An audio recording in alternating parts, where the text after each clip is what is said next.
রাজ এই ঘাস কি করবা? বরকি বরকি কয়টা আছে বাড়িতে? দুইটা। আর তোমার তোমার কি আছে? গরু না বরকি? গরু কয়টা আছে? একটা। এই কটা খাসি করব মানে আরো আছে তো হালকা পাতলা কাটা নেওয়া যাইতেছে নাকি? আচ্ছা আচ্ছা, খুব কর্মঠ ছেলে এরা সবাই। এরা সবাই পড়াশোনা করে। একজন আছে। তুমি কিসে পড়ো রাজ?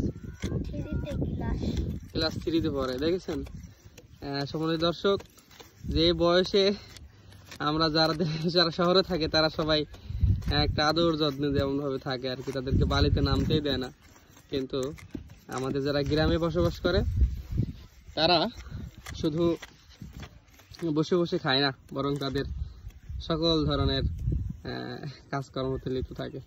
দেখেন তারা সুন্দর করে ঘাস কাটতেছে।